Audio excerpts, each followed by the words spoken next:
ஞானஸ்தானம் எடுத்துட்டேன், இத்தனை வருஷம் சபைக்கு வர, தேவன் அதை விரும்புகிறவர் இல்லை. உன் நடத்தை, உன் பேச்சு கிறிஸ்துவை வெளிப்படுத்த ஆரம்பிக்கணும். அல்லேலூயா. உன் சிந்தனைகள், நீ சிந்திக்கிறத கூட கர்த்தர் பார்த்து கொண்டே இருப்பார். சில பேர் சும்மாவே உட்காந்து கொண்டு மற்றவங்களை குறை சொல்லினே இருப்பாங்க.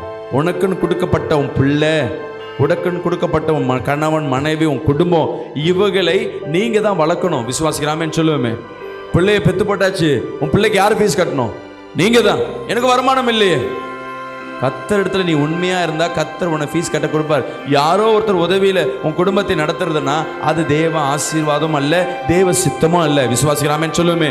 தேவன் அவர் பிள்ளைகளை ராஜாவா தான் வைத்திருக்கிறார். விசுவாசிக்கிறாமேன்னு சொல்லுவோமே. முத்திரை மோதிரமா தான் வைத்திருக்கிறார். அதிகாரம் கொடுக்கிற லெவலில் தான் கர்த்தர் வைத்திருக்கார். ஆரம்பம் வேணா எப்படி இருக்கலாம், ஒன்றும் இல்லாம இருக்கலாம், ஆனா முடிவு, ஆனா நீ ஆரம்பத்துல எப்படி இருக்கிற, நீ வறுமையில இருக்கும் பொழுதும் சிந்தனை என்ன இருக்கணும், மற்றவங்களுக்கு நான் கொடுக்கணும். விசுவாசிக்கிறாமேன்னு சொல்லுவோமே. எனக்கு ஒரு வாய்ப்பு கிடைக்கட்டும், நான் உதவி செய்கிறேன்.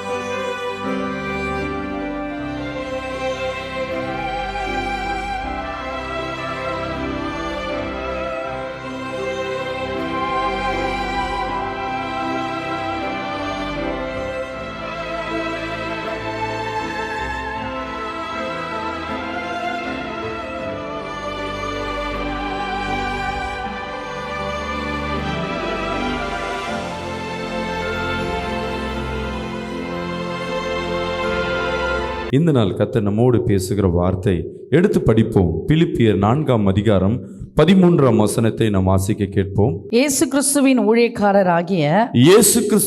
ஊழியக்காரராகிய பவுலும் தீமோத்தேயுவும் பிலிப்பு பட்டணத்தில் கிறிஸ்து இயேசுவுக்குள்ளான பரிசுத்தவான் அனைவருக்கும் கண்காணிகளுக்கும் உதவிக்காரருக்கும் எழுதுகிறதாவது.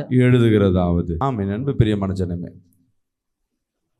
ஒரு பட்டணத்துக்கு தேவனோடு உலாவின, தேவனோடு இடைப்பட்ட தேவதாசர்கள், ஊழியக்காரர்கள், ஒரு ஊழியக்கார பட்டணத்தை பார்த்து அவங்க பேசுறாங்க. தொடர்ந்து அடுத்த 2 லைனை படிங்களேன். அடுத்த வசனத்தை, நம்முடைய பிதாவாகிய தேவனாலும் கர்த்தராகிய இயேசு கிறிஸ்துவினாலும் உங்களுக்கு கிருபையும் சமாதானமும் உண்டாவதாக. சுவிசேஷம் உங்களுக்கு அறிவிக்கப்பட்ட நாள் முதல் இதுவரைக்கும் நீங்கள் அதற்கு உடன்பட்டவர்களாய் காணபடியால் நான் பண்ணுகிற ஒவ்வொரு விண்ணப்பத்திலும் உங்கள் அனைவருக்காகவும் எப்போதும் சந்தோஷத்தோடு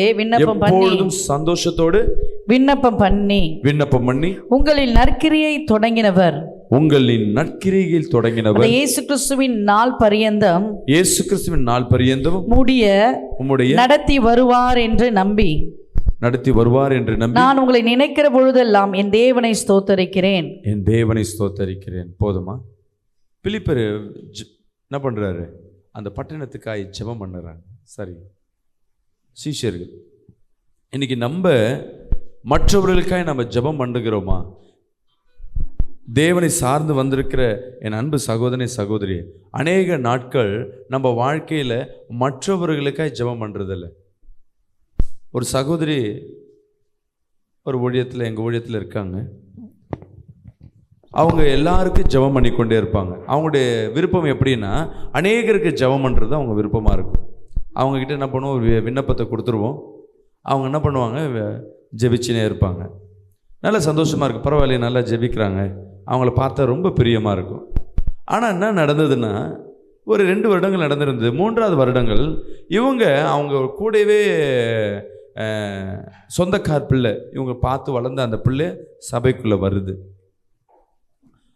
அந்த சபைக்கு அந்த பிள்ளை நாளுக்கு நாள் நல்ல சபையின் ஜெபம் பண்ணும் பொழுது அந்த கூடுகையில் கலந்து கொண்டு அவங்க வாழ்க்கையில் என்ன இருக்குன்னா, வாரமான ஒரு சாட்சி சொல்லுவாங்க.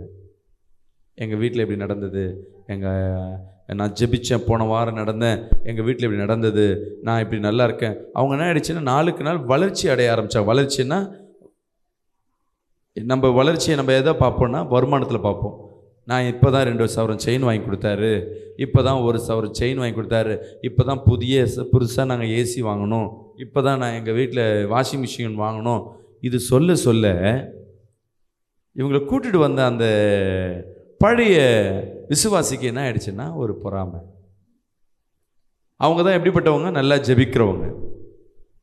இப்போ இவங்க வீட்டில் என்ன ஆகுதுன்னா இருக்கிற நகையெல்லாம் என்ன பண்ணுறாங்க? அடமான வைக்கிற சூழ்நிலை. ஏன்? ஏதோ ஒரு நெருக்கம், ஏதோ ஒரு சூழ்நிலை, இவ்வளோதான். இப்போ ஜெபிக்கிறது இவங்க கம்மியாயிடுச்சு. ஒரு நாள், பாஸ்டர் நான் இனிமேல் நான் ஜெபிக்க மாட்டேன் பாஸ்டர். ஏம்மா திடீர்னு இந்த முடிவுக்கு வந்துட்டேன்? நான் பாஸ்டர் நான் ஜெபிக்கிறேன், என் வீட்டில் ஒரு நடக்க மாட்டுது, அவள் வீட்டில் மட்டும் நான் எனக்கு செயின் வேணும்னு கேட்டால் கத்தர் எனக்கு போடாமல் அவளுக்கு போடுறாரு. ஆனால் திருப்பி என்ன பண்ணுவேன், விண்ணப்பத்தை அவங்களுக்கு கொடுத்தேன்னா மணிக்கணக்காக உட்காந்து ஜெபம் பண்ணுவாங்க, யாருக்கு கொடுத்தாலும் ஜெபம் பண்ணுவாங்க. ஆனால் ஜெபிச்ச முடித்த பிறகு ஒரு பொறாமையோடு இருப்பாங்க. நான் கேட்குற கத்தர் இந்த ஜெபத்தை கேட்பாரா? நான் 100 பேருக்கு ஜெபம் பண்ணிட்டேன், சபையில் எல்லாருக்கும் நான் ஜெபம் பண்ணுறேன், என் பிள்ளைக்காய் நான் ஜெபம் பண்ணுறேன், என் சகோதரனுக்காய் ஜெபம் பண்ணுறேன். இது நிறைய பேர் பெருமையாக சொல்லுவாங்க, நான் உனக்காக தான் ஜெபம் பண்ணுறேன். நீ ஜெபம் பண்ணுறது அங்கே அவர்களை வாழ்த்தும்படியாக. இங்கே சீஷர்கள் சொல்கிறாங்க, கிருபையும் சமாதானமும் உண்டாவதாக. அல்லேலூயா. எடுத்து படிங்க. அதே 2ஆம் அதிகாரம் பவுல் எழுதின பிலிப்பியர் 2ஆம் அதிகாரம் 5-6 வசனத்தை நாம் வாசிப்போம். கிறிஸ்து இயேசுவில் இருந்த சிந்தையே உங்களிலும் இருக்க கடவது. விசுவாசிக்கிறாமே சொல்லுவோமே. இங்கே சீஷர்கள் அவரோடு வாழும் பொழுது எப்படி இருந்தாங்கன்னு தெரியல. தனித்தானே நேசிச்சாங்க, ஆபத்து வரும்னு பயந்தாங்க. எப்போ தேவ ஆவியானவரால் சீஷர்கள் நிரப்பப்பட்டார்களோ, பெந்தகோஸ்தே நாளன்று நிரப்பப்பட்டார்களோ, அந்த நாள் முதல் சீஷர்கள் எப்படியாய் மாறுறார்கள்? இயேசுவாக மாறுறார்கள். அல்லேலூயா. இன்னைக்கு நம்ம கிறிஸ்துவுக்குள்ள இருக்கிறோம், ஜெபிக்கிறோம், தேவனை தேடி ஓடி வரோம், கரெக்டு. ஆனால் கர்த்தர் எதிர்பார்க்கிற காரியம் நீங்க கிறிஸ்துவாய் மாறுவது. அல்லேலூயா. நான் கிறிஸ்துவ மதங்க இல்லை, நான் சபைக்கு போகிறேங்க இல்லை, எங்கள் கடவுள் ஏசப்பாங்க, அதை தேவன் எதிர்பார்க்கல. நம்ம பெருமையாக சொல்லுவதை எதிர்பார்க்கல. தேவன் சொல்லுகிறார், நான் உன் இருதயத்தில் நான் குடியிருக்கிறேன். அல்லேலூயா. அவரோட ஆலயம் எதுன்னா இது அல்ல, நீங்கள் போகிற ஆலயம் அல்ல, இருதயம் என்ற இந்த கூடாரத்துக்குள்ளே தான் அவர் குடியிருக்கிறார். ராமேன் சொல்லுவோமே.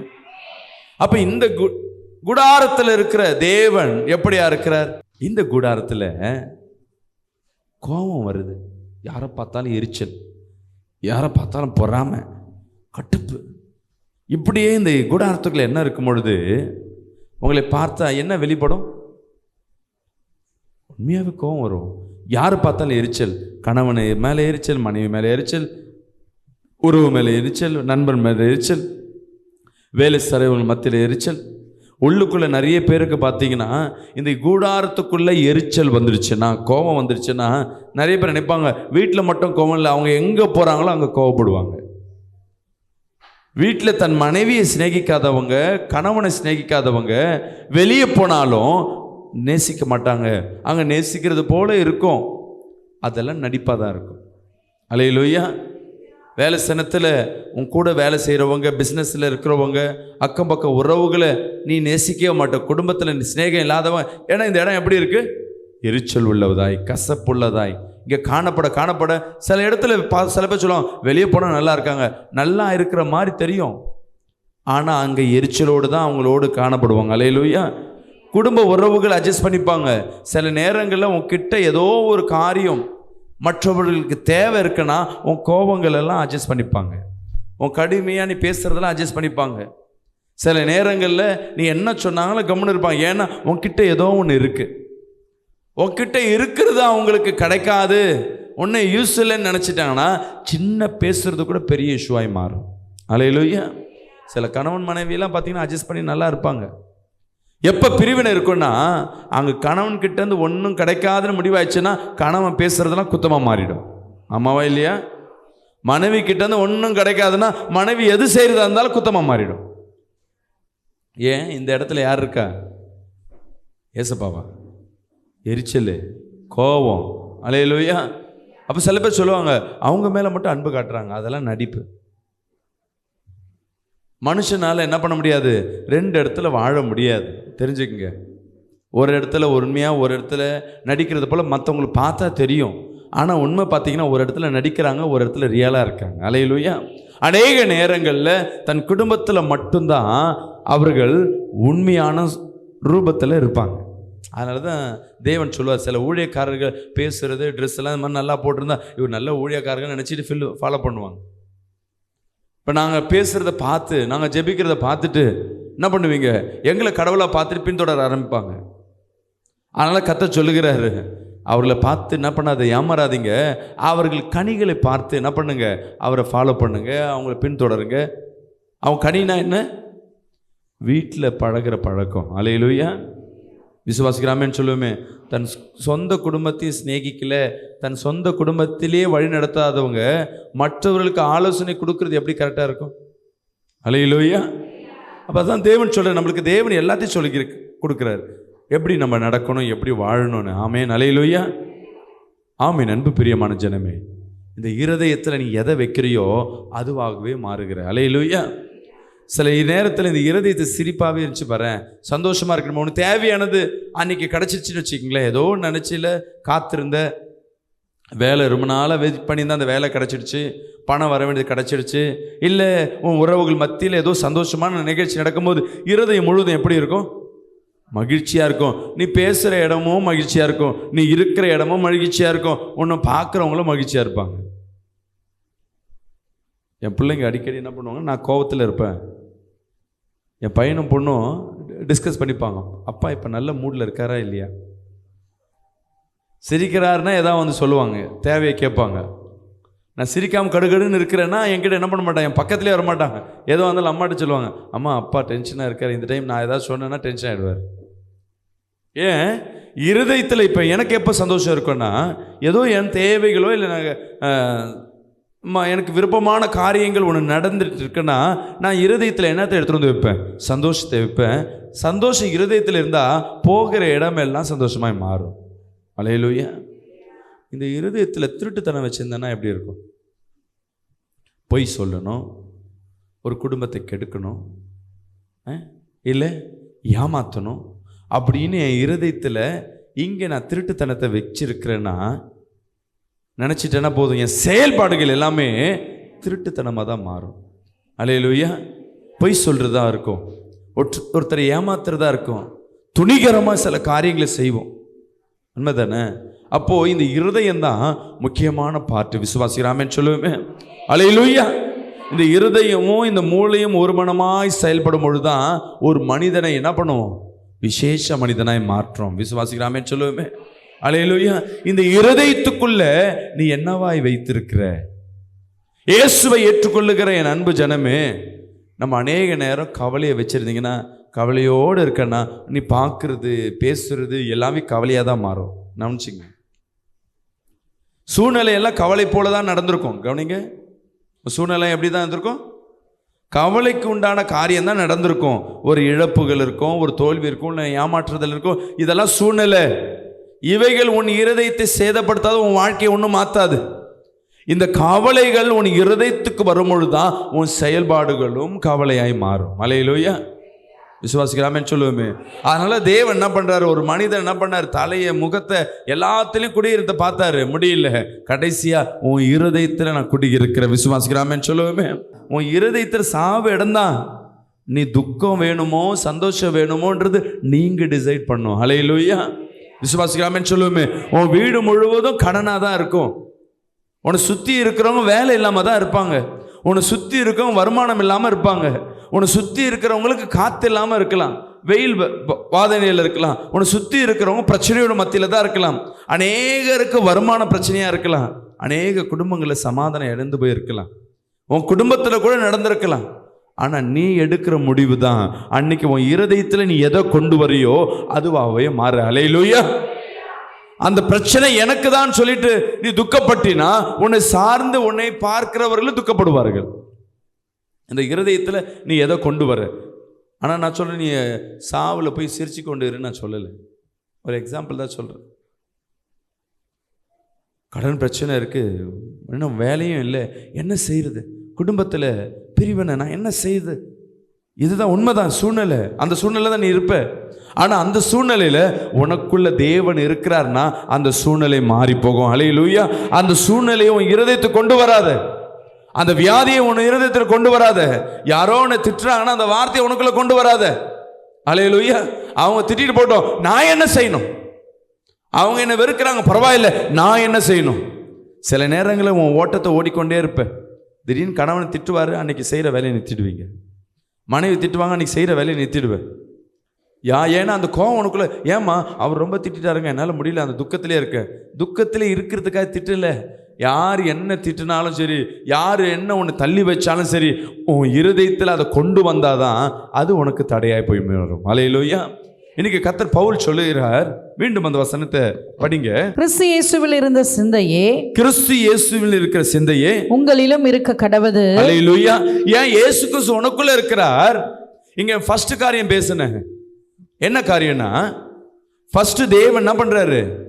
சீஷர்கள் மற்றவர்களுக்காக ஜெபிக்கிறாங்க, சந்தோஷத்தோடு ஜெபிக்கிறாங்க, சந்தோஷத்தோடு அவர்கள் என்ன பண்றாங்க? அரவணைக்கிறார்கள். யாரு இவர்களை ஏற்றுக்கொண்டாலும் ஏற்றுக்கொள்ளாவிட்டாலும் அவர்களுக்காய் மனப்பூர்வமாய் ஜெபிக்கிறாங்க. நான் ஏற்கனவே சொல்ல, எங்கள் சபையில் ஒரு சம்பவம் நடந்ததுன்னு. அவங்களுக்கு என்னன்னா, என் வாழ்க்கையில் நன்மை நடந்தா மற்றவங்க வாழ்க்கையிலும், சில பேர் சொல்லுவாங்க, ஏமா ஊழியம் பண்ணுறதில்ல? எனக்கே குழந்தை இல்லை பாஸ்டர், எனக்கே கல்யாணம் ஆகலை பாஸ்டர், நான் போய் என்ன ஜெபம் பண்ணுறது? ஹல்லேலூயா. உனக்கு வாழ்க்கை, உங்கள் வாழ்க்கை எப்படி இருக்க முக்கியம் இல்லை, நீ என்ன நினைக்கிற, உனக்குள்ளே இருக்கிறவர் யார் என்று நீ என்ன செயல்படுகிறாயோ அதற்கேற்ற பலனை கர்த்தர் கொடுக்க வல்லவராக இருக்கிறார். ஹல்லேலூயா. யோபு பலவீனத்தில் இருந்தாங்க, பிள்ளை போயிட்டான், சொத்து போயிடுச்சு, மான மரியாதை போயிடுச்சு, கௌரவம் போயிடுச்சு, சரீரத்தின் பலன் போயிடுச்சு, ஜீவன் மட்டும்தான் கொஞ்சம் என்ன இருக்கு, இப்பயும் அப்பயும் இருக்கு. அப்பயும் தன் சிநேகிதனுக்காய் அவன் விண்ணப்பம் பண்ணும் பொழுது, ஹல்லேலூயா, தேவன் சொல்லுகிறார், உன் நண்பனுக்கு என்ன பண்ண போறேன், தண்டிக்க போறேன்னு அவன் நண்பனுக்காக தேவனிடத்துல முறையிடுறான், என் நண்பனை எதுவும் செய்யாதீங்க. ஹல்லேலூயா. அப்போ என் வாழ்க்கை எப்படி இருக்கு, என் நண்பன் எப்படி போனா என்ன போனான்னு யோசிக்கலையே. அந்த ஜெபந்தான் யோபு வாழ்க்கையும் விடுதலையாக்கப்பட்டது. இழந்தவைகளை ரெட்டிப்பாய் பெற்றுக்கொண்டார். கரங்களை தட்டி ஒரு ஆமென் சொல்லுவோமே. ஹல்லேலூயா. அதை சீஷர்கள் சொல்லுகிறாங்க. அதற்கு முன்பாக வரையும் தனக்காய் வாழ்ந்தவங்க எப்போ தேவ ஆவியான வல்லமை பெற்றுக்கொண்டார்களோ, பெந்தெகோஸ்தே நாள் என்று அவர்கள் நிரப்பப்பட்டார்களோ, இப்ப அவர்கள் கிறிஸ்துவாவே மாறுறாங்க. ஹல்லேலூயா. இன்னைக்கு வந்திருக்கிற ஒவ்வொருத்தரும், தேவ வார்த்தை கேட்கிற ஒவ்வொருவரும் தேவ பார்வையில் நீங்க கிறிஸ்துவர்கள். ஹல்லேலூயா. தேவன் எப்படிங்க இந்த உலகத்தில் வெளிப்படுவார்? ஒருத்தவங்க நன்கொடை கொடுக்குறாங்கன்னு வச்சுங்களேன். இப்பெல்லாம் பார்த்தீங்கன்னா ஸ்கூல் ஃபீஸ் கட்ட முடியாது. ஃபீஸ் கட்ட முடியாமல் அங்கே ஸ்கூல் வாசலில் போய் நின்றுக்கிட்டு, அப்போ பிள்ளைய முகத்தை பார்த்துக்கிட்டே நொந்து கொண்டே இருக்கிற மத்தியில், கவனிங்க, இந்த சூழ்நிலையில் யாரோ ஒருத்தர் உங்களுக்கு என்ன பண்ணுறாரு? ஸ்கூல் ஃபீஸை ஹெல்ப் பண்ணுறாரு. இப்போ உங்களுக்கு யார் கடவுள்? அவங்க தான் கடவுள். உண்மை தானே? அப்போது இயேசுவை யார் வெளிப்படுவார்? இயேசுவை மேலே கூரையை பிடிச்சி கொட்டுவாரா? இல்லை. கர்த்தர் ஒவ்வொருத்தர் இங்கே வந்திருக்க ஒவ்வொருத்தருங்கள கிறிஸ்துவாய் மாறுறீங்க. ஹல்லேலூயா. ஒருத்தர் துக்கத்தில் இருக்காங்க, இயேசுவை ஸ்ட்ரைட்டாக விசாரிப்பாரா? ஓ மூலமாக தான் விசாரிப்பார். ஹல்லேலூயா. நீங்கள் விசாரிக்கும் பொழுது தேவனே உங்கள்கிட்ட விசாரிச்சது போல இருக்கும். ஹல்லேலூயா. ஒரு ஹல்லேலூயா சொல்லுவோமே. தேவனே விசாரிச்சது போல இருக்கும். நான் வியாதியில் இருந்தேன், என்னை ஹாஸ்பிட்டல் கொண்டு போக யாருமே இல்லை. நம்ம நினைப்போம், நான் தேவனா இருந்தால் நான் ஜெபம் பண்ணா அங்கே ஹீல் ஆகுமேன்னு. நீ ஹீல் ஆகும் போ. ரெண்டாவது காரியம், முதல்ல அவங்கள ஹாஸ்பிட்டல் கொண்டு போங்க. அவங்கள என்ன பண்ணுங்க? விசாரிங்க. அவங்க குடும்பத்தில் சில பேர் என்ன பண்ணுவாங்க, குடும்பத்தில் பிரச்சனையாக இருக்கா, அந்த குடும்ப பிரச்சனையில் மட்டும் என்ன பண்ணக்கூடாது, நம்ம போய் தலையிடக்கூடாது, நம்ம பேசிப்போம். ஏன் சொல்லுங்க? அந்த பிரச்சனை நாளைக்கு நம்ம வீட்டில் வந்துடும். ஹல்லேலூயா. யார் பிரச்சனையா சரி, மெனக்கட்டு போய் அந்த குடும்பத்தின் பிரிவுகளை இருக்கிற இடத்துல ஆலோசனை சொல்லி, கர்த்தருடைய வசனத்தை சொல்லி அன்னைக்கு சொல்லி பாருங்களேன், அந்த குடும்பம் சேரும் பொழுது நீங்கள் அவர்களுக்கு இயேசுவாய் காணப்படுவீர்கள். ஹல்லேலூயா. அதான் இங்க வசனம் சொல்லுகிறது 2ஆம் அதிகாரத்துல, கிறிஸ்து இயேசுவில் இருந்து சிந்தனையே உங்களிலும் இருக்க கடவுள். ஹல்லேலூயா. தேவ சிந்தனை தான் உங்களுக்குள்ள இருக்கணும். அப்பதான் நீங்க கிறிஸ்துவாய் வெளிப்பட ஆரம்பிப்பீங்க. விசுவாசிக்காம சொல்லுவேமே, எப்போ நீ கிறிஸ்துவாய் மாறப்பட ஆரம்பிப்ப, உன் சுயங்கள் மாறினா ஆவில நீங்க நிரப்பப்படும் பொழுது, நீங்க ஜெபிக்கும் பொழுது, தேவனோடு நீங்க உலாவும் பொழுது, நீங்க ஆவில நிரம்பி ஜெபிக்க ஜெபிக்க ஜெபிக்க ஜெபிக்க துதிக்க துதிக்க நீங்க கிறிஸ்துவாய் மாறுறீங்க. ஒரு கரங்களை தட்டி ஒரு ஆமென் சொல்லுவோமே. ஹல்லேலூயா. நீங்க ஆவில நிரம்பி ஜெபிக்கும் பொழுது, இங்க அதே சீஷர்கள் இயேசுவோடு இருக்கும் பொழுது அவர்கள் இயேசுவாய் மாறல. இயேசு கூட இருக்கும் பொழுதே மறுதளிக்கிறாங்க. அதுல 12 பேர்ல ஒருத்தன் இயேசுவே காட்டி கொடுக்குறான். அது 12 பேர்ல ஒருத்தர் இயேசு சீடர்களை என்ன பண்றாங்க, இயேசுவை பிடிக்கும் பொழுது அந்த காவலாளின் காதுகளை வெட்டுறாங்க, சண்டை போடுறாங்க. இதே மனிதர்கள் இயேசு மரித்த பிறகு அவர்களுக்குள்ள இயேசு வெளியே இருக்கிறார். இயேசு கிறிஸ்து வெளியே இருக்கிறவரை அந்த மதிப்பு தெரியல. இயேசு கிறிஸ்து இப்போ உள்ள என்றார். இயேசு சீஷர்கள் 12 பேரும் கூட போகும்போது சுவிசேஷம் பண்ணும் பொழுது இப்போ இயேசு தனியாக இருக்கிறாரு, இவங்க தனியாக இருக்கிறாங்க. ஆனால் இயேசு அவர்களுக்குள்ள வாசம் செய்யலை. வார்த்தை என்ன பண்ணப்படல, உள்ள பர்மனெண்ட்டாக உள்ள போகல. மரித்த பிறகு பரிசுத்த ஆவியானவர்னால் அந்த வார்த்தை உள்ள போக ஆரம்பிக்கிறது. விசுவாசிக்கிறாமேன்னு சொல்லுவேமே. இப்போ இவங்க குடும்ப சிந்தனை இல்லை, பிரச்சனை சிந்தனை இல்லை, இவங்களுக்கு வருமான பிரச்சனைலாம் இருக்குது, இதெல்லாம் பற்றி கவலைப்படலை, பிள்ளைங்க பற்றிலாம் கவலைப்படலை. ஏன்னா இவர்கள் கிறிஸ்துவாக மாறுறாங்க. விசுவாசிக்கிறாமேன்னு சொல்லுவேமே. எடுத்து படிங்களா 5ஆம் வசனத்தை, 5-6 படிங்க. கிறிஸ்து இயேசுவில் இருந்த சிந்தையே உங்களிலும் இருக்க கடவது. அவர் தேவனுடைய ரூபமாய் இருந்தும், அவர் தேவனுடைய ரூபமாய் இருந்தும் தேவனுக்கு சமமாய் இருப்பதை கொள்ளையாடின பொருளாக எண்ணாமல் தம்மை தாமே வெறுமையாக்கி அடிமையின் ரூபம் எடுத்து மனுஷ சாயலானார். இயேசு கிறிஸ்து பாருங்களேன், அவருக்கு வல்லமை இருக்கு. பிதாவின் குமாரன், அவர் தான் இந்த உலகத்தை சிருஷ்டித்தார். இன்னைக்கு பிதா சொல்ற அந்த வார்த்தை கீழ்பட்டு மனித ரூபம் எடுக்கிறார். இந்த மனித ரூபம் எடுத்தாவே பாவத்தை சங்கரிக்கணும், பசி எடுக்கும். ஒருத்தங்க திட்டினா, காரி துப்புனா இது பாவம் அசிங்கன்னு தெரிய ஆரம்பிக்கும். இயேசு கிறிஸ்து இவ்வளோத்தையும் என்ன பண்ணுறாரு யோசிச்சு பாருங்களேன். எந்த இடத்துல ஒரு இடத்துல போகிறாரு, கும்பலாக இருக்குது, மரித்தோரை உயிர்ப்பிக்கிறாரு. அந்த ஜனங்கள் முழுவதும் இவர் பின்தொடர ஆரம்பிக்கிறாங்க. இவர் தொடமாட்டாரான்னு ஒருத்தரை போய் தொடரார், குஷ்டரோகி சுகமாகிறது. இவர் பின்னாடி ஒரு கூட்டம் வருது. இவர் பெரிய மகான் போல. அவர் போகிற இடம்லாம் என்ன பண்ணுறாங்க, மலர் விழ வைக்கிறாங்க. அவரை என்ன பண்ணுறாங்க, சிவப்பு கம்பளம் வச்சு அவரை வரவேற்கிறாங்க. அவர் எங்கள் வீட்டில் வாங்க சாப்பிட, எங்கள் வீட்டில் வாங்கன்னு அவரை எதிர்பார்க்குறாங்க. இப்படி கனமாக இருந்த தேவனை பிதா அவருக்கென்று ஒரு நேரம் கொடுக்கிறார், மரணத்துக்கு நேரம் ஒப்பு கொடுக்கிறார். இந்த மரணத்துக்கு நேரம் உள்ள வரும் பொழுது, இதே சிலுவையை சுமந்து கொண்டு போகும் பொழுது யாரெல்லாம் இவரை என்ன பண்ணாங்க, பெருமையாய் பேசினாங்களோ, வரவேற்றாங்களோ, அவர்கள் எல்லாம் இவரை பார்த்து திட்டக்கூடிய சூழ்நிலை. ஹல்லேலூயா. காரி துப்புறாங்க, காரி துப்ப ஆரம்பிக்கிறாங்க, திட்ட ஆரம்பிக்கிறாங்க. இவர் வசனம் சொல்லுதுமா, அரை நிர்வாணமாக இருந்தாரா. அவர் ட்ரெஸ் எல்லாம் கிழிக்கப்பட்டு, சில வேதம் சொல்லுது, சில பேர் ஆராய்ச்சியாளர் சொல்கிறாங்க அவருக்கு இங்கே துணி கட்டிட்டு போனாங்கன்னு. நம்ம சிலுவையில் பார்த்தீங்கன்னா அவர் கீழே மட்டும் துணி கட்டின மாதிரி இருக்கும். ஆனால் உண்மையில் பார்த்தீங்கன்னா துணி இல்லாத அந்த சிலுவை மரணம் எப்படின்னா நிர்வாணமாக தான் என்ன பண்ணுவாங்களாம், அங்கே போய் தொங்க விடுவாங்க. எவ்வளோ யோசிச்சு பாருங்கள். அது இந்த வாழ்க்கை நம்ம வாழ்ந்திருப்போமா? ஏன் இதை ஏற்றுக்கொண்டாருன்னா, என் பிள்ளைகளை மீட்டெடுப்பதற்காய். நம்ம சின்ன அசிங்கம், சின்ன அவமானம் வீட்டில் ஒரு ஏற்பட்டால், நம்ம குடும்பத்திலேயோ வேலை ஸ்தலத்திலேயோ இல்லை தெருக்கல்லையோ இல்லை ஊழியத்திலையோ சின்ன அவமானப்பட்டாவே நம்ம நொந்து போயிடுறோம். சில பேர் சொல்லுவாங்க, என்ன மாதிரி யாரும் கஷ்டப்பட மாட்டாங்க, என்ன மாதிரி யாரும் வேதனைப்பட மாட்டாங்க. நம்மளை காட்டிலும் என் தேவனாகிய கர்த்தர் அதிகமாய் பாடுகளை அனுபவித்திருக்கிறார். ஹல்லேலூயா. நல்ல கரங்களை தெரிய வராமேன்னு சொல்லுவோமே. அதிக பாடுகளை. ஐயோ நம்ம அவமானப்படுவோம். இல்லை, உன்னை காட்டிலும் என் தேவன் அதிகமாய் பாடுகளை பட்டிருக்கிறார், அவமானப்பட்டிருக்கிறார். ஏன்? அவருக்குள்ள யார் இல்லை, அவர் இல்லை, தேவனாகிய பிதாவாகிய தேவன் உள்ள இருந்தார். இன்னைக்கு நீங்க உங்களுக்குள்ள நீங்க இருக்கீங்கன்னா, உங்க சிந்தனைகள் இருக்குன்னா நீங்க மட்டும்தான் வெளிப்படுவீங்க. உங்களுக்குள்ள தேவ சிந்தனை வெளிப்படும் பொழுது இந்த பாடுகள் எல்லாம் கொஞ்ச காலம். ஹல்லேலூயா. இந்த பிரச்சனை எல்லாம் கொஞ்ச காலம். இப்போ நம்ம வாழ்க்கை என்னவா மாறணும்னு சொல்கிறேன், கிறிஸ்து இயேசு சிந்தனையாக மாறணும். ஹல்லேலூயா. உங்களை யாராவது அவமானப்படுத்துகிறாங்க, இப்போ பைக்கில் போயினே இருக்கும். நேற்று ஒரு பிரதர் ஒரு சாட்சி கொடுத்தார், வேற ஏதோ ஒரு சாட்சி கொடுக்குறாங்க. என்னென்னா, இவங்களுக்கு குழந்தை இல்லை. இப்போ தான் குழந்தை வந்து ஒரு 3 வருஷம் கழிச்சு குழந்தை வயிற்றில் தங்குது. ஹாஸ்பிட்டலுக்கு ட்ரீட்மெண்ட்டுக்காக பைக்கில் போகிறாங்க. பைக்கில் போகும்பொழுது என்ன பண்ணிச்சுன்னா, எதிர்க்க வர ஒருத்தர் வந்து பைக்கில் வந்து தெரியாமல் வந்து இடிச்சிட்டாங்க. இடித்த உடனே கீழே விழுறாங்க.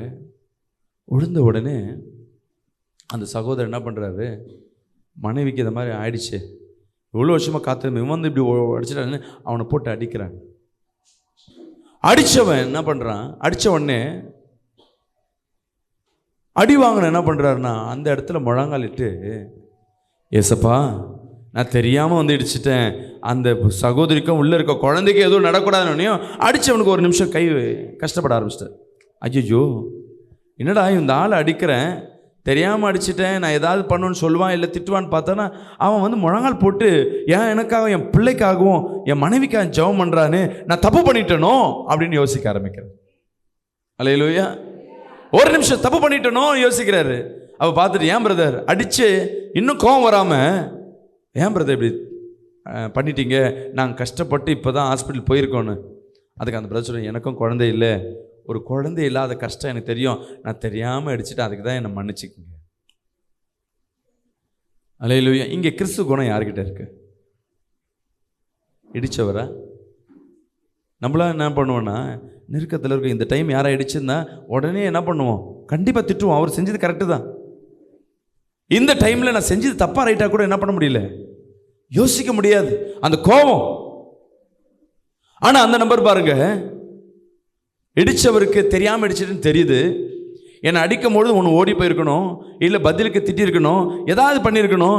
அடியை வாங்கிட்டு அதே இடத்துல முழங்காலிட்டு, ஏசப்பா இந்த பிள்ளைக்கு என்ன பண்ணக்கூடாது, இந்த சகோதரிக்கு ஒன்றுமே நடக்கூடாது, இந்த கர்ப்பத்தை நீங்கள் ஆசீர்வதிங்க. உண்மையை பார்த்தீங்கன்னா, இந்த குழந்தை இல்லாமல் போனாங்க பார்த்தீங்களா, அவங்களும் கிறிஸ்துவர்கள்,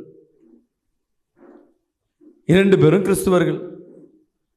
இப்போ இந்த அடித்தார் பார்த்தீங்களா, அவர் சபைக்கு போகிறவர் தான், ஆனால் சரியாக சபைக்கு போகிறது இல்லை. இப்போ இவர் பண்ணுற ஜபத்தை பார்த்துட்டு ஸ்ட்ரெயிட்டாக ஹாஸ்பிட்டல் போகிறாங்க. இவர் ஒன்றும் செய்ய முடியல, அடிக்க முடியலையே, ஸ்ட்ரெயிட்டாக ஹாஸ்பிட்டல் போகிறாங்க. டாக்டர்கிட்ட செக் பண்ணுறாங்க. டாக்டர் சொல்லிட்டாங்க குழந்தை கலைஞ்சிச்சுன்னு. மனைவி அழுகுறாங்க, இவர் அழுகுறாங்க. உடனே அங்கே இருக்க நர்ஸு சொல்லுது, நீங்கள் இன்னொரு டாக்டரை போய் செக் பண்ணுங்க. அதே ஹாஸ்பிட்டலில் ஒன்று நர்ஸு சொல்லுது. சரின்னு சொல்லிட்டு என்ன பண்ணுறாங்க, அங்கேருந்து போயிட்டு கவர்மெண்ட் ஹாஸ்பிட்டலுக்கு உள்ளே வர்றாங்க. அங்கே காசுலாம் கொடுத்து ஏதோ ஒன்று கம்பெனிக்கு இப்போ ஸ்கேன் எடுத்து பாருங்கன்னா, டாக்டர் சொல்கிறாரு இந்த குழந்தை நல்லா இருக்கு. அல்லேலூயா. விசுவாசிக்கிறாமேன்னு சொல்லுவோமே. இப்போ குழந்தை கன்ஃபார்ம் ஆகிடுச்சு. இப்போ அடித்தவருக்கு என்னென்னா, நான் அடித்து அந்த ஆளை எங்கே போய் தேடுறது, மன்னிப்பு கேட்க முடியாது, அடித்தாச்சு. யோசிச்சு பாருங்கள், இப்போ என்ன நடக்குது நான் சொல்ல விரும்புகிறேன்னா, இடித்தது தெரியாமல் நடக்கிறது தான்.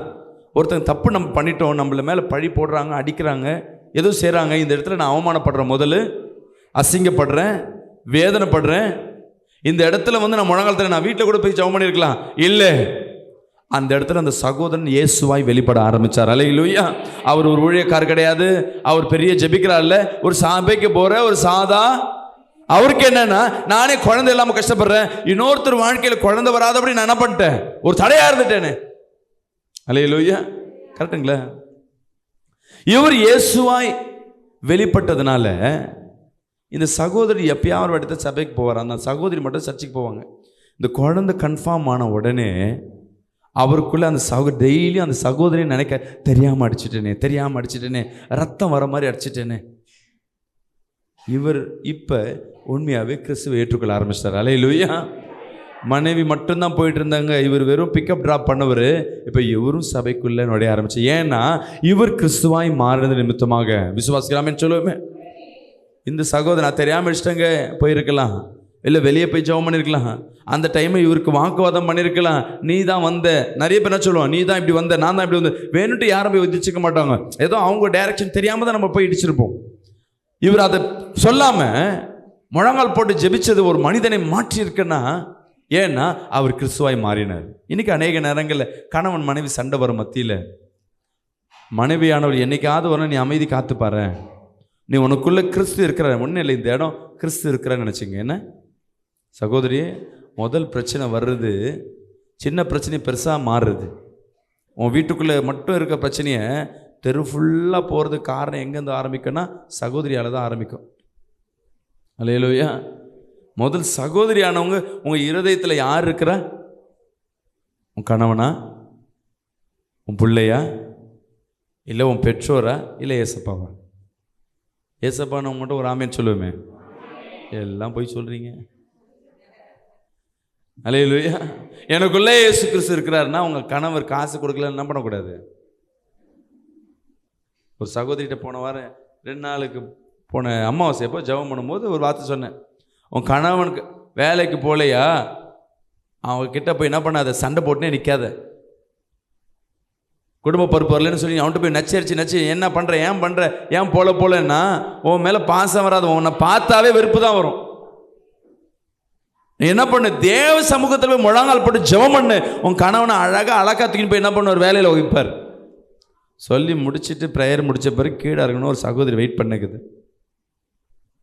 பாஸ்டர் நீங்கள் பாட்டுன்னு இப்போ சொல்லிட்டீங்க, இந்த ஆள் ஏற்கனவே வேலைக்கு போக மாட்டாரு, இப்போ என்னை பாரு பாஸ்டர் பாஸ் சொல்லிட்டாருன்னு சொல்கிறாரு, இந்த ஆள் வேலைக்கு போனால் தானே பாஸ்டர். அங்கேயே என் பக்கத்தில் நின்று 2 பேர் திடீர்னு இருக்காங்க. நான் அப்பயும் சொல்கிறேன், அம்மா இப்பயும் சொல்கிறேன், இவர்கிட்ட நீ சொல்ல அவர் வேலைக்கு போக மாட்டேன், உன் மேலே வெறுப்பு தான் வரும். நீ முழங்காலிடு, நீ இயேசுவாய் மாறு. அல்லேலூயா. இயேசு யார்கிட்ட போய் யார்கிட்டயா கெஞ்சி இருக்கிறாரம்மா சொல்லுங்கள்? சீஷர்கள்கிட்ட போய் ஒரு முறை கெஞ்சினார், எனக்காக ஜெபம் பண்ணுங்க. அவங்க ஜெபம் பண்ணாங்களா? ஜெபம் பண்ணுறதுனால அவர் கம்முன்னு விட்டாரா? நீ ஜெபம் பண்ணல, நானும் கோச்சின்னு ஜெபம் பண்ண மாட்டேன். நீ ஜெபம் பண்ணாட போ, நான் முழங்கால் போட்டு ஜெபம் பண்ணுறேன். அல்லேலூயா. விசுவாசிக்கிற ஆமென் சொல்லுவோமே. அல்லேலூயா. இவர்கள் எனக்கு சப்போர்ட்டுக்கு வருவாங்கன்னு நினச்சேன். இந்த பிரச்சனையிலேருந்து எனக்கு ஜெபத்தில் உதவி செய்வாங்கன்னு பார்த்தேன். கூட இருந்து யாரும் எனக்கு உதவி செய்யலை. எல்லாம் ஓடி போய் உழையிறாங்க, எல்லாம் தூக்கத்துக்கு ஓடுறாங்க. பரவாயில்ல, பிரச்சனை எனக்கு, நான் ஜெபிக்கிறேன், கிறிஸ்து எனக்குள்ளே இருப்பார். அல்லேலூயா. அவர் மறுதளிச்சும் பொழுதும் அவர் கிறிஸ்துவாக தான் வெளிப்பட்டார். அல்லேலூயா. அவர் காரி துப்பும் பொழுதும் எனக்கு காரி துப்புறாங்க. பிதாவே நம்மள அது என்ன பண்ணுவான், நான் திட்டுறியா, திட்டு சான்ஸ் வரும், அப்போ பாரு நான் பண்ணுறேன் சொல்லுவான்ல. ஆனால் ஏசப்பா சிலுவையில் இருக்கும்பொழுது கீழே இருக்க 4-5 பேர் வந்து நக்கல் பண்ணுறாங்க. நீ கடவுளா, நீ பிதாவின் குமாரனா, உன்னை பிதாவின் குமாரன் என்ன பண்ண, நீயே உன்னையே விடுது வித்துக்கு பல்லு பாரு, இங்கே பார்த்து எங்களுக்கு முன்பாக தொங்கின்னு இருக்கியே, நீலாம் கடவுளா? அந்த அவமானப்படுத்தும் பொழுது நம்மள தான் என்ன பண்ணுவான், எங்கள் அப்பா போயிருக்கார், என் கணவன் வெளியே போயிருக்கான், அவன் மட்டும் வரட்டும், எங்கள் அண்ணன் வெளியே போயிருக்கான், அவன் மட்டும் வரட்டும், அது வரை திட்டு வாங்கினே இருப்பேன், யாராவது வரட்டுமே. அல்லேலூயா. விசுவாசிக்கிற ஆமென் சொல்லுவோமே. நான் ஒரு கணவன் மனைவி சண்டை ஒரு 2வது தெருவில் நடந்துன்னு இருக்கு. நாங்களும் இன்னும் வெளியே பார்த்துன்னு இருக்கோம். அந்த அவன் சகோதரி அவன் பாட்டுன்னு இஷ்டத்துக்கு திட்டுறான். அந்த அம்மா அமைதியாக இருக்குது, அடிக்கப்பட்ட ஆட்டுக்குட்டி மாதிரியே அமைதியாக இருக்குது, கேட்டுனே இருக்குது. அவன் அசிசமாக திட்டுறான், அடிக்க போகிறான், மெரிக்க போகிறான், அதுவும் அழுதுன்னு கம்முனுக்கு ஒரு வார்த்தை பேசலை. கொஞ்ச நேரம் கழிச்சு அந்த பக்கமாக அவங்க அண்ணன் வரான். அண்ணன் அங்கே வர்றதை பார்த்த உடனே அப்போ தான் இந்த சகோதரி சுயரூபம் வெளியே ஆரம்பிக்குது. அவன் சட்டையை போய் பிடிக்குது. இது வரையும் கம்முனு 1 மணி நேரம் திட்டுறவரை கம்முன்னு இருந்தது. அவங்க அண்ணன் வந்து சட்டையை கை பிடிச்சான். அவன் என்ன பண்ணுவான், அவன் முடிய பிடிச்சான் பாருங்க. பார்த்துட்டு அவன் தங்கச்சி அடிக்க வர, அண்ணா இவ்வளோ நேரம் இப்படி பண்ணியிருந்தானா. 2 பேரும் சேர்ந்து அவனை போட்டு மொத்த ஆரம்பித்தாங்க. நம்மளாம் அதே தான் அதை செய்வோம். எது நடந்தாலும் சரி, உங்கள் இருதயத்தில் யார் இருக்கிறா, நெருக்கப்படும் போது நீ கிறிஸ்துவாய் மாற ஆரம்பிச்சு. தேவன் அநேகருக்காய் ஜெபம் பண்ண ஆரம்பித்தார். அல்லேலூயா. மனதுருக ஆரம்பித்தாய். கர்த்தர் உன்னை கண்டிப்பாக மற்றவங்களை நேசிக்க ஆரம்பிக்கும் பொழுது தேவன் உன்னை நேசிக்க ஆரம்பிப்பார். அல்லேலூயா. தேவனுக்கு நீ பிரியமான பிள்ளையாய் மாறுவே. விசுவாசிக்கிற ஆமென் சொல்லுவோமே. நீ எவ்வளவாய் மற்றவர்களை நேசிக்க நீங்கள் ஏதாவது இடத்துல கோவப்படுறீங்க, ஏதாவது தவறான முடிவு எடுக்கிறேன்னா உன் இருதயத்தில் யார் இருக்கிறான்னு டிசைட் பண்ணிக்கோங்க. உன் வீட்டில் சண்டை வருது, சண்டை பெருசாக வருது, உன் பிள்ளைய யாரோ அடிச்சிட்டாங்க, திட்டாங்க, இப்போ நீ என்ன ரியாக்ஷன் எடுக்கணுன்றது ஒரு நிமிஷம் யோசிச்சுப்பார். ஏன் இருதயத்தில் யார் இருக்கா? இயேசு உன் இருதயத்தில் இருந்தா நீ என்ன டிசைட் பண்ணுவியோ அதை அந்த இடத்துல பண்ணுங்க. உன்னை யாரும் அவமானப்படுத்துறாங்க, இப்போ நம்ம கேட்டே ஆகணும். உன் பிள்ளைய ஒருத்தர் வந்து என்ன பண்ணுது, இன்னொரு பிள்ளை வந்து பக்கத்து வீட்டில் கார பிள்ளை அடிச்சிச்சு. இப்போ நம்ம சண்டை போடணும் உன் பிள்ளைக்காக. என்ன உன் பிள்ளை அழுது ரத்த காயப்படுது, சண்டை போடுவீங்களா? இல்லை உனக்குள்ளே இயேசு இருக்கிறான்னு நினைப்பீங்களா? முதல்ல அந்த பிள்ளையும் அவங்க அம்மாவை திட்டிட்டு தான் என்ன பண்ணுவான், இருக்கிற ஃப்ரெண்டாக இருந்தாலும் அந்த கோபத்தில் நம்ம என்ன செய்வோம்னு தெரியாது. ஆமென். அன்பு பிரியமான ஜனமே, தேவன் உங்களை நேசிக்கிறவராக இருக்கிறார். நான் பேரை மாற்றிக்கிட்டேன், ஞானஸ்தானம் எடுத்துட்டேன், இத்தனை வருஷம் சபைக்கு வரேன். தேவன் அதை விரும்புகிறவர் இல்லை. உன் நடத்தை, உன் பேச்சு கிறிஸ்துவை வெளிப்படுத்த ஆரம்பிக்கணும். அல்லேலூயா. உன் சிந்தனைகள், நீ சிந்திக்கிறத கூட கர்த்தர் பார்த்து கொண்டே இருப்பார். சில பேர் சும்மாவே உட்காந்து கொண்டு மற்றவங்களை குறை சொல்லினே இருப்பாங்க. உனக்குன்னு கொடுக்கப்பட்ட உன் பிள்ளை, உனக்குன்னு கொடுக்கப்பட்ட உன் கணவன், மனைவி, உன் குடும்பம், இவங்களை நீங்க தான் வளர்க்கணும். விசுவாசிக்கிறாமேன்னு சொல்லுவேமே, பிள்ளைய பெத்து போட்டாச்சு, உன் பிள்ளைக்கு யார் ஃபீஸ் கட்டணும்? நீங்க தான். எனக்கு வருமானம் இல்லையே. கர்த்தர் இடத்துல நீ உண்மையா இருந்தா கர்த்தர் உன்னை ஃபீஸ் கட்ட கொடுப்பார். யாரோ ஒருத்தர் உதவியில உன் குடும்பத்தை நடத்துறதுன்னா அது தேவ ஆசீர்வாதம் அல்ல, தேவ சித்தமும் அல்ல. விசுவாசிக்கிறாமேன்னு சொல்லுவோமே, தேவன் அவர் பிள்ளைகளை ராஜாவா தான் வைத்திருக்கிறார். விசுவாசிக்கிறாமேன்னு சொல்லுவோமே, முத்திரை மோதிரமா தான் வைத்திருக்கிறார். அதிகாரம் கொடுக்கிற லெவலில் தான் கர்த்தர் வைத்திருக்கார். ஆரம்பம் வேணா எப்படி இருக்கலாம், ஒன்றும் இல்லாம இருக்கலாம். ஆனா முடிவு, ஆனா நீ ஆரம்பத்துல எப்படி இருக்கிற, நீ வறுமையில இருக்கும் பொழுதும் சிந்தனை என்ன இருக்கணும், மற்றவங்களுக்கு நான் கொடுக்கணும். விசுவாசிக்கிறாமேன்னு சொல்லுவோமே, எனக்கு ஒரு வாய்ப்பு கிடைக்கட்டும், நான் உதவி செய்யறேன். இங்க தசம பாகத்தை கொடு, காணிக்க கொடுக்கறத பத்தி நான் பேசல. மற்றவர்களுக்கு நீ எப்படியா இருக்கிற? சில நேரங்களில் வேலை இல்லாமல் இருப்ப, வீட்லேயே உட்காந்துருப்ப. எனக்கு அந்த கர்த்தருக்கு பிடிக்கும் நினைக்கிறீங்களா? உழைச்சி தான் வேலை செய்யணும் கர்த்தர் சொல்லியிருக்கிறார். சில பேர் வாரத்தில் 2 நாள் 3 நாள் வேலை செய்ய, 3 நாள் சும்மா இருக்கிறது. தேவனுக்கு அது பிடிக்காது. கர்த்தர் எத்தனை நாள் வேலை செய்ய சொல்லியிருக்கிறார்? 6 நாள், 6th டே. நீ 6 நாள் வேலை செய்யாமல் நீ அந்த ஊழியம் செஞ்சா கூட கர்த்தருக்கு பிரியம் இல்லாமல் இருக்கு. 6 நாள் உழைக்கணும். உனக்கு கொடுக்கப்பட்ட உன் பிள்ளை, அந்த பிள்ளைக்கு நீங்கள் தான் சேர்த்து வைக்கணும். உன் குடும்பத்துக்கு நீங்கள் தான் சேர்த்து வைக்கணும். ஐயா, எனக்கே வழி இல்லைங்க. நமக்குன்னு ஒரு குடும்பம் வந்துடுச்சு, நமக்குன்னு பிள்ளை வந்துடுச்சு, நமக்குன்னு ஒரு மனைவியை, ஒரு கணவனை கொடுத்துருக்குற அந்த கணவன் குடிகார கணவனாக இருந்தாலும் அந்த கணவனை வழி நடத்துறது யாராக இருக்கணும்? நம்ம தான் இருக்கணும். அல்லேலூயா. இன்னைக்கு வந்திருக்கிற என் அன்பு ஜனமே, தேவன் உங்களோடு பேசி கொண்டிருக்கிறார். உன் எதிர்பார்ப்பு எங்கே இருக்குன்னா, இந்த வாழ்க்கையில் தேவன் சொல்லுகிறார், இங்கே வருமானம் வரணும், இங்கே வசதி வரணும், சமாதானம் வரணும் தான் அநேகர் சபைக்குள்ளே வரீங்க, அதை தான் தேடி போறீங்க. தேவன் சொல்லுகிறார், பரலோக ராஜ்யத்தை தேடும் பொழுது இந்த இவைகள் எல்லாம் தானாய் கொடுக்கப்படுமா? அல்லேலூயா. யார் ஒருவர் பரலோக ராஜ்யத்தை குறித்து என்னைக்காவது, ஐயோ நான் இந்த தவறு பண்ணுகிறேன், இந்த தவறு பண்ணால் பரலோகத்துக்கு போக முடியாது, என் மனைவியை நான் அடிக்கிறேன் பரலோகத்துக்கு போக முடியாது, என் பிள்ளையை நான் வெறுக்கிற பரலோகத்துக்கு போக முடியாது, என் உறவுகளை நான் வெறுக்கிற பரலோகத்துக்கு போக முடியாது. கர்த்தர் உங்களோடு பேசி கொண்டிருக்கிறார். உன் வருகைக்காய் யார் ஒருவர் காத்திருக்கிறாங்களோ, பரலோகத்தில் எனக்காய் ஒரு இடத்தை கர்த்தர் வைத்திருக்கிறார், அந்த இடத்திற்காக யார் ஒருவர் காத்திருக்கிறார்களோ அவர்களுக்கு கர்த்தர் நீ கேட்காதவைகள் எல்லாவற்றையும் கர்த்தர் கொடுப்பார். விசுவாசிக்கிறாமேன்னு சொல்லுவோமே, இந்த உலகம் முழுவதும் உனக்கு ஆசீர்வாதமாய் மாறும். ஒரு தவறு செய்யும் பொழுது, ஒருத்தரை துணிஞ்சு பேசும் பொழுது உனக்குள்ள நம்பிக்கை இருக்கும், ஐயோ நான் இதை பேசிட்டேன்னா பரலோகத்துக்கு நான் போக முடியாது. இன்னைக்கு நிறைய பேரோட வாழ்க்கை பரலோக ராஜ்யத்தை குறித்து எதிர்பார்க்காதபடி இருக்கீங்க. இன்னைக்கு கர்த்தர் உங்களோடு பேசி கொண்டிருக்கிறார். இன்னைக்கு அநேகரை கர்த்தர் தன்னுடைய சாயலாகவே மாற்றி கொண்டிருக்கிறார். அப்படியே கண்களை மூடுவோமா? ஆமென். பிலிப்பியர் 4ஆம் அதிகாரம் 6-7 சொல்லுகிறது. கண்களை மூடுங்க, அப்படியே அந்த வசனத்தை படிங்க. நீங்கள் ஒன்றுக்கும் கவலைப்படாமல் எல்லாவற்றையும் குறித்து உங்கள் விண்ணப்பங்களை ஸ்தோத்திரத்தோட கூடிய ஜெபத்தினாலும் வேண்டுதலினாலும் தேவனுக்கு தெரியப்படுத்துங்கள். கர்த்தர் சொல்லுகிறார், நீ யாரை குறித்து கவலைப்படாத. உன் இருதயத்துல கவலை இருக்கா, துயரங்கள் இருக்கா, ஒன்றுக்கும் கவலைப்படாதபடி கவலையோடு ஒரு விண்ணப்பத்தை வைக்கிறேன்னா தேவனை விசுவாசிக்கலன்னு அர்த்தம். கவலை வரும்பொழுது தேவன் உள்ள இல்லைன்னு அர்த்தம். உனக்குள்ள தேவன் இருக்கிறார்னா உன் பிரச்சனை வரும்பொழுது ஒன்றுக்கும் கவலைப்படாமல் படிங்க. நீங்கள் ஒன்றுக்கும் கவலைப்படாமல் எல்லாவற்றையும் குறித்து உங்கள் விண்ணப்பங்களை ஸ்தோத்திரத்தோடு கூடிய ஹல்லேலூயா. உங்க விண்ணப்பங்கள் எப்படி இருக்கணுமா? ஸ்தோத்திரத்தோடு கூடிய நன்றி சொல்லி, தேவன் ஏற்கனவே செய்த காரியங்களை நன்றி சொல்லி உங்க விண்ணப்பத்தை கர்த்தர் வைக்கும்படியாக கேட்கிறார். ஹல்லேலூயா, ஹல்லேலூயா. நீங்க நன்றி சொல்ல நன்றி சொல்ல நன்றி சொல்ல நன்றி சொல்ல கர்த்தர் உன் எல்லா விண்ணப்பங்களையும் கர்த்தர் பாதுகாக்கிறவரா இருக்கிற. அப்பொழுது எல்லா புத்திக்கும் மேலான, எல்லாவற்றுக்கும் மேலாக தேவ சமாதானம் உங்கள் இருதயங்களையும் உங்கள் சிந்தைகளையும் கிறிஸ்து இயேசுவுக்குள்ளாக காத்துக்கொள்ளும். ஹல்லேலூயா. இப்ப எல்லா கண்களை மூடி உங்க வீட்டில் ஒரு சமாதானத்தை கர்த்தர் கொடுக்க விரும்புகிறார். அப்படி எழுந்து நின்று